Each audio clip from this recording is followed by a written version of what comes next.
Saya ingin memberikan beberapa contoh tentang bagaimana fenomena kredensialisme ini memberikan pengaruh kepada delegitimasi gelar keilmuan. Dulu gelar Kiai Haji itu kan sebenarnya gelar yang sangat prestisius. Kenapa? Karena kiai, orang disebut sebagai kiai itu kan kalau dia memiliki pengaruh sosial yang besar di masyarakat. Dia punya kontribusi sosial yang besar, dia punya pengaruh sosial yang besar, maka dia diberi gelar kiai.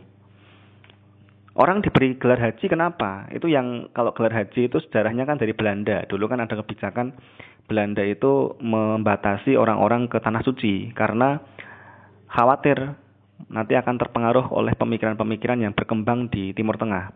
Karena pada saat itu kan sedang terjadi pan-islamisme di Timur Tengah. Sehingga kalau orang haji dari Indonesia dikhawatirkan mereka terpengaruh pemikiran pan-islamisme itu, sehingga pulang-pulang nanti dikhawatirkan akan membawa ide-ide kemerdekaan. Makanya orang yang selepas pulang dari tanah suci itu dikasih label haji, itu untuk memudahkan identifikasi. Awalnya kan begitu. Jadi orang yang punya gelar Kiai Haji pada zaman dulu ya, pada awalnya itu orang yang satu dia sudah pernah belajar di Timur Tengah, dua dia punya pengaruh sosial yang besar di masyarakat gitu kan ya. Tapi lama-lama kan gelar Kiai Haji ini tereduksi. Artinya maknanya bergeser.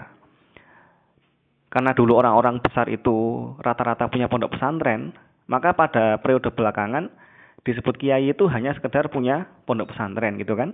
Disebut haji itu sekedar punya apa? Sekedar punya pengalaman ke tanah suci gitu kan. Meskipun di sana tidak belajar, hanya 40 hari di sana sudah dapat gelar haji.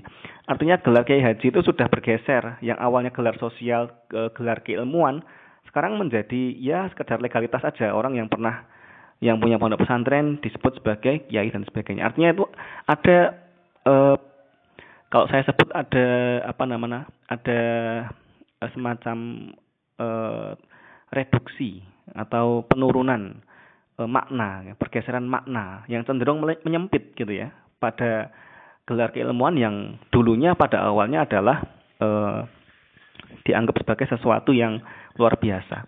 Demikian juga pada kata sarjana misalnya. Kalau kita melihat buku-buku pada tahun 60-an misalkan gitu, istilah sarjana itu istilah yang prestisius.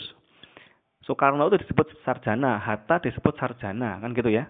Kenapa? Karena mereka orang-orang hebat yang berpengaruh, yang berpendidikan tinggi gitu ya. Jadi orang disebut sarjana itu adalah orang yang hebat. Tapi lama-lama kan sarjana menjadi gelar formal dan dianggap gak prestisius gitu ya. Kenapa? Karena banyak sarjana yang tidak kompeten gitu ya. Makanya gelar sarjana kan pada era kita saat ini kan menjadi gelar yang biasa-biasa saja. Dan itu juga akan terjadi loh. Prosesnya juga masih terjadi pada gelar S2, S3 dan lain sebagainya. Nah, itu bahaya dari kredensialisme kalau terus berlanjut gitu ya. Oke, mungkin pada pertemuan hari ini kita cukupkan di situ dulu.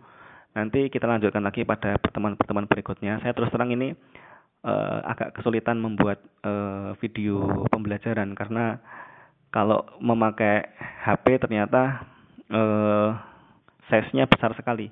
Proses upload ke YouTube-nya agak lama ini. Tapi yang penting kita ada interaksi audio lah ya. Kemarin sudah diberikan tugas membaca, sekarang paling enggak ada suaranya gitulah ya. Oke, mohon maaf kalau ada kesalahan. Kita tutup dengan membaca hamdalah. Assalamualaikum warahmatullahi wabarakatuh.